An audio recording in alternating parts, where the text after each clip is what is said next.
Margaret Daniels was 72, recently widowed, and still ironing her husband's shirts out of habit. Harold Daniels had been gone for 3 months, taken by what everyone claimed was a sudden heart attack. She hadn't cried much. Not because she didn't love him, oh, she had, fiercely, but because something inside her itched. Something wasn't adding up. At Harold's memorial service, her sister-in-law, Denise, leaned in, wine breath warm against her cheek, and whispered, "You were too good for him. You always were." Margaret froze. "What do you mean?" Denise straightened. "Forget I said anything." But Margaret didn't. She never did. The next morning, she sat in Harold's favorite armchair, a mug of coffee in hand, staring at the fireplace. That whisper kept replaying in her mind. Denise was always one for drama, but there was something more behind those words. Guilt, pity, maybe even warning. She walked into Harold's study, a room she rarely entered. His presence still lingered. The scent of old cologne, the meticulous stacks of his favorite history books, and the roll-top desk that remained locked. She remembered the photograph on the wall, slightly crooked. Reaching behind it on a hunch, her fingers found something, tape. Peeling it revealed a small brass key. Her heart pounded as she unlocked the desk. Inside were 4 leather-bound journals. Dusty, worn. The first 3 were filled with detailed entries about lawn care, fishing trips, and dry accounts of bridge nights. Nothing suspicious. But the 4th journal was different. Pages missing. She flipped through it again. Neat corners. No rips. They had been cut out, not torn. Her instinct screamed, someone removed them on purpose. Margaret placed the journals on the dining table and stared at them for hours. What was in those missing pages? She even called Brian, her only child. "Mom, please. Don't overthink. You're still grieving. Dad was a good man. Don't go looking for things." His voice was patronizing, dismissive, like he used to be when she asked about his college girlfriends. "Brian, did you know your father kept journals?" "No. And I don't want to know what's in them." Click. Margaret sighed. Something was wrong. And Brian didn't want her digging. Why? That night, she couldn't sleep. At 2:17 a.m., she slipped on a robe, went back to the desk, and pulled out an envelope wedged under the bottom drawer. It was sealed with tape. Inside were clippings, receipts, notes, and a letter. A single sentence chilled her to the core. "Emma is your responsibility now, whether Margaret ever finds out or not." Who was Emma? Margaret booked an appointment with Harold's attorney, Mr. Kent. The man looked frailer than she remembered. "Just wrapping up estate stuff," she said. He nodded. "Of course. Standard procedure. You're the sole beneficiary, aside from the minor bequest too."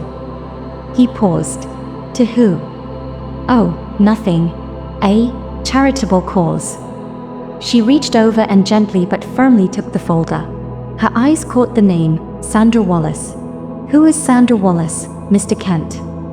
He cleared his throat. "A friend." Harold set aside a small monthly amount. "It's delicate." "You think I care about delicate? She got money from my husband. I deserve to know who she is." He leaned back in his chair. "Let it be, Margaret. Some truths don't change anything." "But some truths change everything," she said, and stood. Back home, Margaret searched the guest room. Harold's reading nook. His private space. She crawled under the bed, dust clinging to her sweater. A shoebox rested behind an old suitcase. Photos. Dozens. Harold at a park with a toddler. Harold holding hands with a woman who was not Margaret. On the back of one photo, "Me and Emma, 1993. Her hands shook. Emma. The name from the letter. This child was real. And Harold had hidden her. Margaret wasn't tech-savvy, but her granddaughter had taught her the basics of Reddit. She created an anonymous account at TruthWidow72. Her post read, "AITA for writing the memoir about my husband's double life after his death. He fathered a child I never knew about. My son says I should stay silent for the sake of family dignity. But I'm hurt, and I want my story told." Thousands of comments flooded in. "Not the A. Write that book." They covered up his betrayal. You owe them nothing. Truth-telling is revenge done right. Margaret closed the browser. Her eyes burned with resolve. She would write it, and the world would read it. You're going to destroy Dad's legacy. You'll embarrass the family. What legacy? Margaret asked, voice icy. The lies? The cheating? The child he hid from us? Brian turned red. You're airing dirty laundry to strangers on the internet. This is sick. You knew, didn't you? She asked softly. Brian looked away. You knew. He didn't answer. Margaret felt something inside her break, not from sadness, but from clarity. She was alone in the truth. And that truth was power. With the help of a friend and a background check website, Margaret tracked down Sandra Wallace. She lived 2 towns over in a small ranch house with hydrangeas out front. Margaret knocked. The door opened slowly. Sandra gasped. Margaret, I've seen photos. You knew Harold. Sandra stepped back and nodded. Please come in. Margaret hesitated, then entered. Sandra poured chamomile tea. Her hands shook. Emma is my daughter. Harold's daughter. And you knew he was married. I did. But he said it was a cold marriage. That you had your world, and he had his. He lied to us both, Margaret whispered. He loved Emma. Paid for her college. Helped with her first car. Margaret's heart ached. I could have loved her too, if I'd been given the chance. Margaret returned home and opened her laptop. Title: The Man I Didn't Know, a Widow's Memoir. She wrote for hours. Her pain poured into each sentence. The betrayal. The confusion. The burning need to reclaim her own story. She posted the first chapter on her blog. By morning, it had 12,000 views. Emails flooded in. One subject line read, "Let's publish this." Brian cut her off. Allison unfriended her on Facebook. Her bridge club looked at her sideways. But strangers sent thank yous. One woman wrote, "You gave me the courage to divorce my cheating husband." Another, "I found out my father had a secret family, too. Your words helped me heal." Margaret smiled. Let them tantrum. Her truth had found its readers. And she was just getting started. Margaret stood at Harold's grave, a single rose in hand. The sky was grey, like her mood. Brian was already there, arms crossed, jaw clenched. You had to write a book? Make him out to be a monster. He made himself one, she replied. I'm just the narrator. You're going to die alone. She looked at the grave, then back at Brian. I already did, Brian. For 40 years. Brian stormed off. Margaret dropped the rose on the headstone. Rest, Harold. You won't be forgotten. But you won't be forgiven either. Emma was 32. Tall. Graceful. Her mother's eyes. Harold's chin. They met at a quiet coffee shop halfway between their towns. Margaret arrived early, sipping tea nervously. Emma walked in, holding a copy of Margaret's blog post printout. Brian was livid. You wrote this? Yes. I thought you'd hate me. I don't. You were just a girl. They talked for hours. About Harold. About lies. About forgiveness. By the end, Emma smiled. You're stronger than I imagined. So are you, Margaret said. Let's not let his lies define us. A letter arrived from Whitestone Publishing. Your memoir has the potential to reach thousands of women who've been silenced. Let's give it a platform. Margaret blinked at the email. Her story, a book. Not just viral, not just online. A real, bound, published book. She signed the contract within the week. Brian sent a cease and desist. Allison emailed, you'll ruin the kids' memories of their grandfather. Margaret replied with a single line. Better to remember truth than worship fiction. Her former pastor called. Some things are best left buried. And some things rot when buried, she said. They need sunlight. The day her publisher announced The Man I Didn't Know online, media requests flooded in. Morning talk shows, podcasts, book clubs. Then came the message that made her hands tremble. Hi, Margaret. This is the Oprah Conversations team. We'd love to feature you.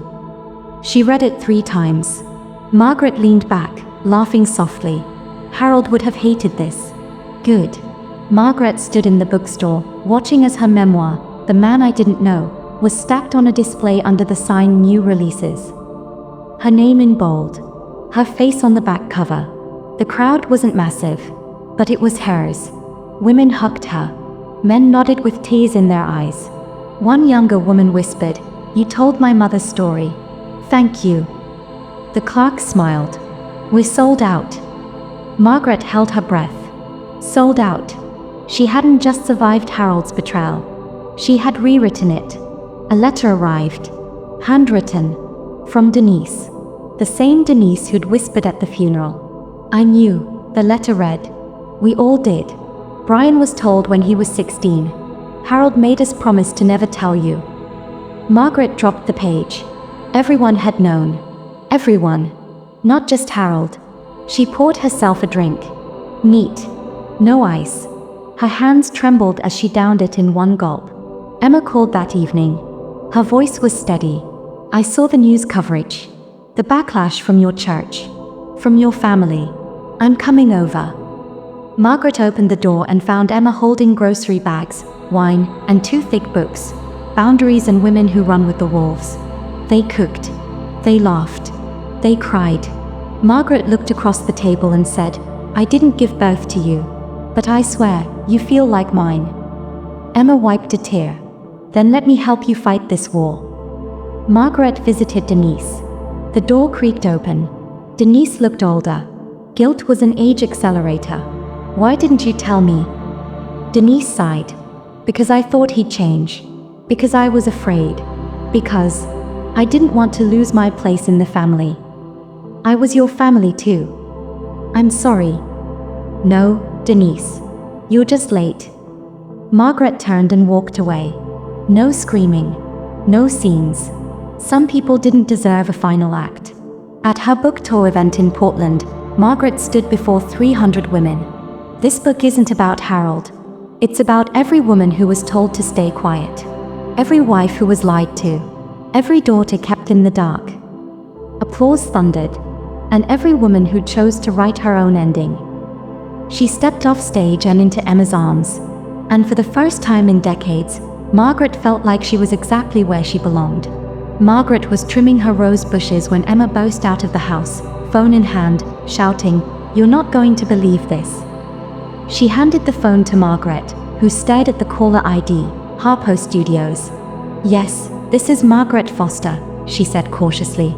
The voice on the other end was warm, professional, iconic. "Hi Margaret. This is Oprah Winfrey's team. She read your book. She wants you on her Super Soul Sunday show." Margaret's knees gave out. Emma caught her mid-collapse. "It's happening," Emma whispered.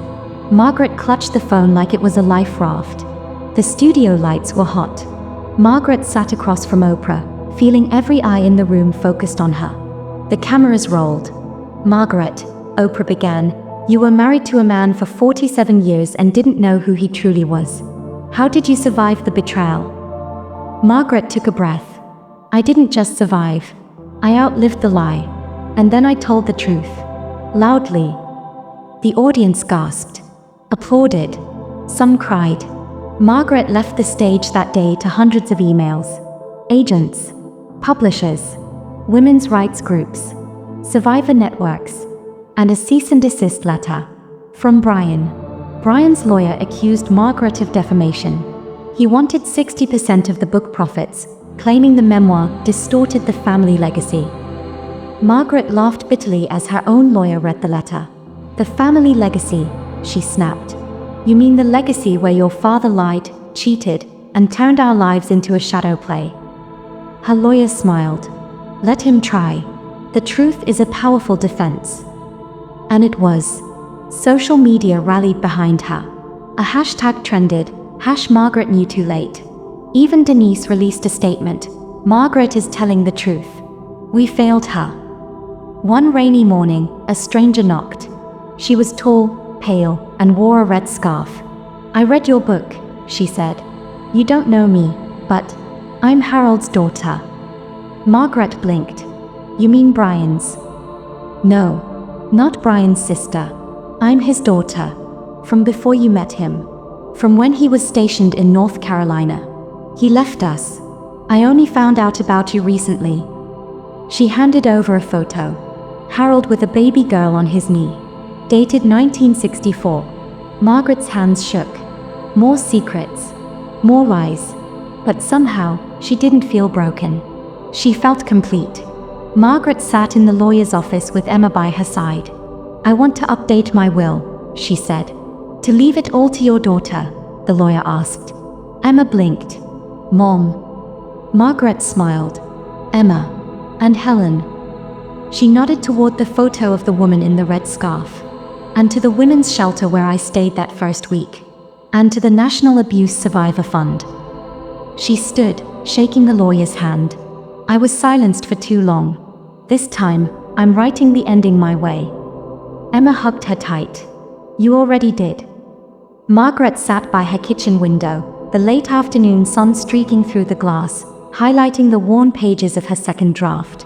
Her fingers trembled slightly as she opened the letter. This one wasn't from a publisher or a fan.